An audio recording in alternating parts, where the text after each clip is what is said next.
Hi, friends. It's Sienna Williston with Our Blooming Catholic Life. Hey, it's been a minute. I had a wonderful opportunity of a young cousin's wedding to be able to go out across the country to Colorado. So from Maryland on America's eastern shore to Colorado, which is pretty far to the west. Not the whole way, but pretty far to the west. Got to go through the plains. We spent so much time in the plains.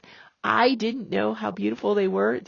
Descriptions and paintings do not do justice to the plain states, the American grasslands. Gorgeous. And of course, and then we ended up in the Rocky Mountains, which were beautiful in their own way. I think I've seen photos and things. And the Rocky Mountains look like the Rocky Mountains I've seen on TV. The plains, those sunsets that last forever, the sunrises, they are just so amazing.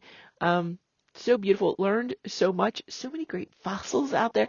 So much fun. And such a beautiful time with family, reconnecting, getting to know different generations of the family even. It was a lovely time. I probably lingered in that a bit long. And then, we had a beautiful time coming home, seeing small town America, stopping. We went to the Winston Churchill Museum of America. Did you know we had that? We do. Did you know he was a painter? I learned a lot about him there, and that's at the base of a historic church that was brought over from England. It's a wonderful story. There's also Casey, and I think Casey was in Illinois. It is a small town with a lot of big things. It is quite the beautiful Hallmark village. It was amazing, and the people were very lovely there. We had a great time there. Lots of little places that we stopped along the way. Anyway, I'm back. I've accumulated a stack of books to review for you, so let's just work our way through them. The first one is very timely. It is for Advent 2025. It is free to you, or you can give a donation. It's from EWTN. You can see down here Father Joseph Mary Wolfe, the EWTN chaplain. He has written it. It's a pocket guide, so it's not even a book. It is a pocket guide, which means it just folds out this way.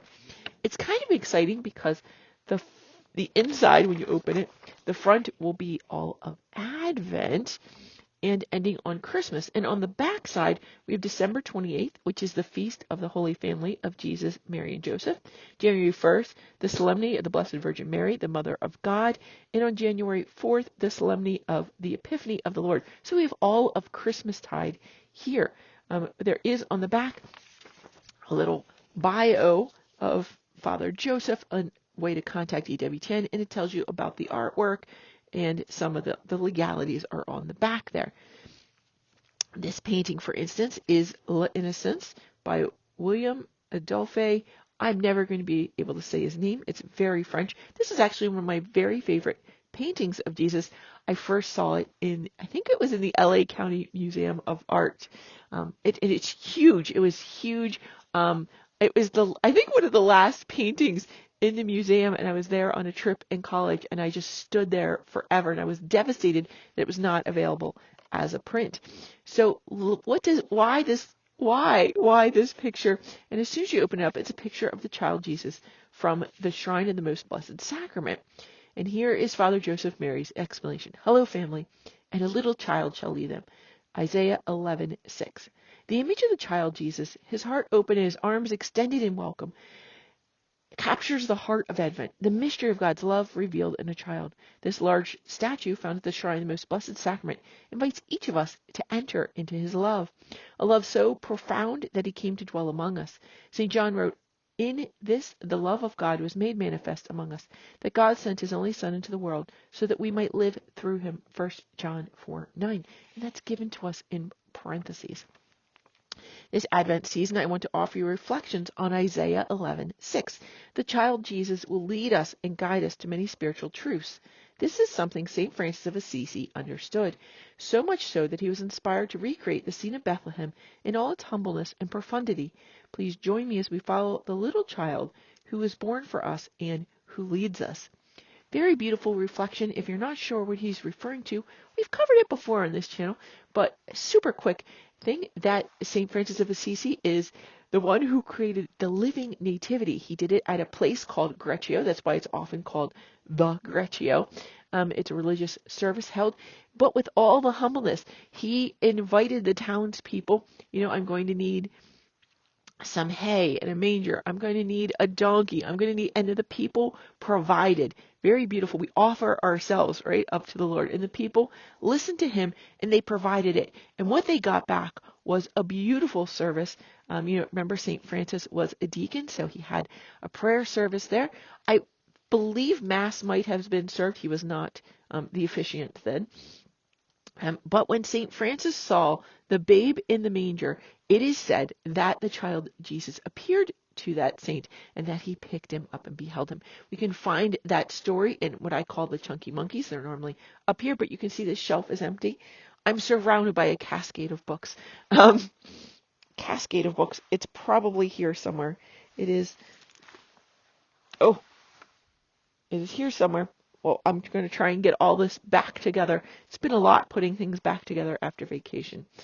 Anyway, you can find that online, Franciscan Intellectual Tradition. You can find it a lot of places. I'll try and put a link below where you can find the story of the first Greccio.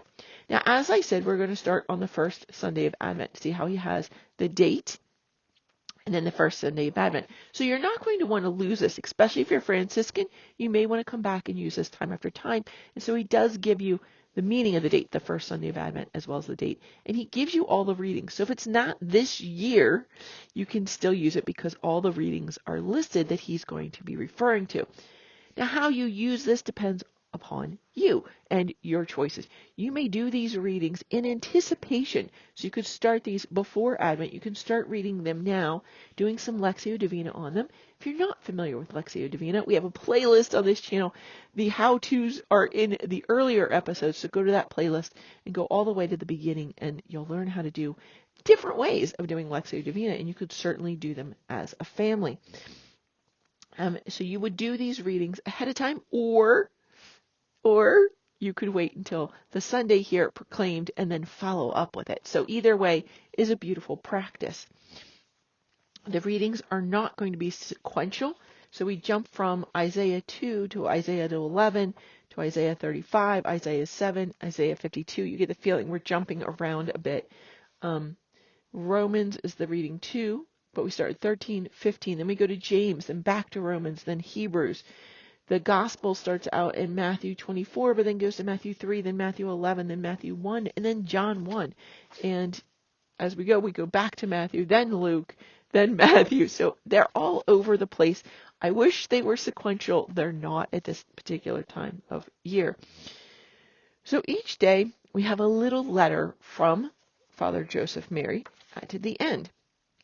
And he says, "Hello, family, and a little child shall lead them." In case you've forgotten the theme, he has it there for you each day, so that's lovely. And he starts out, in today's first reading, Isaiah foresees in days to come that all nations will go up to the Lord's mountain, and that they will enjoy peace with one another, for one nation shall not raise the sword against another. Oh, how we long for such a peace in the world today. The little child shall lead us. Little children, okay, so all of those, you see how much of that is in quotes. That's going to be referring back to the readings. And he did say in Isaiah, so you know that those all came from Isaiah. Later quotes are going to be in parentheses if they're not from those readings, okay? So it says here, little children find it easy to make friends, and the child Jesus came to be friends with us.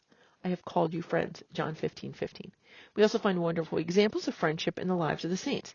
Erasmus, the friend of St. Thomas More, wrote of him. He seems to be born and made for friendship. Mike Aquilina, in his book Friendship and the Fathers, points out that even when the early church was enduring persecution, she continued to grow through friendship, even with those who were not Christians. Today, in a world that is often painfully divided and full of contempt for the other, the child Jesus leads us differently in treating everyone with respect. For if we love one another, God abides in us, and his love is perfected in us. 1 John 4:12. Hatred is not creative. Only charity is creative. Love never ends. 1 Corinthians 13:8. Love is the one thing we will take with us after death. Lead us, child Jesus, to friendship with you and to one another. So each of them does end with a little prayer. It's not marked. That is like one criticism I would have. Give me just a second here. I would have, and you can just take a little pencil to remind yourself. If you want to remind yourself to do this, you can just make it a little prayer. Put just a little cross at the beginning and ending. It's right before, it's always going to be the last paragraph before he ends it.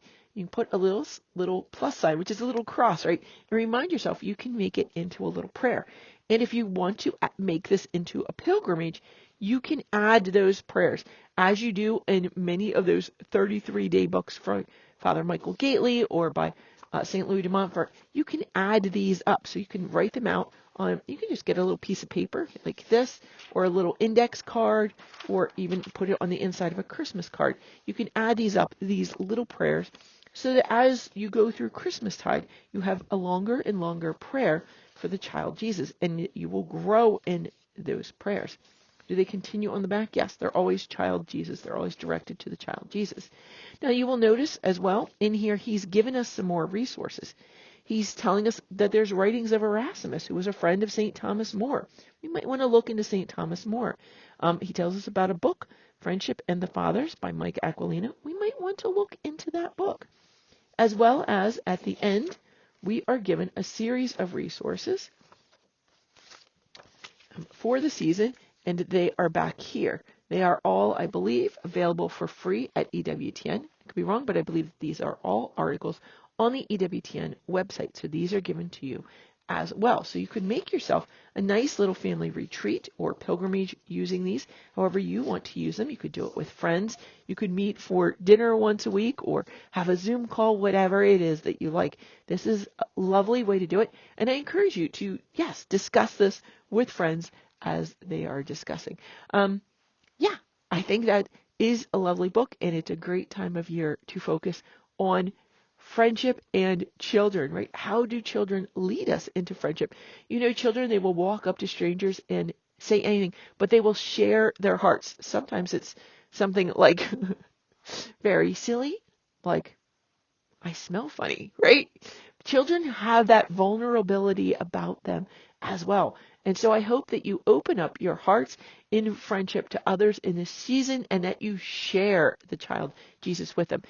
We know that people are out there saying that there are many, many paths. Yes, there are many paths, but Jesus Christ is the way, the truth, and the life.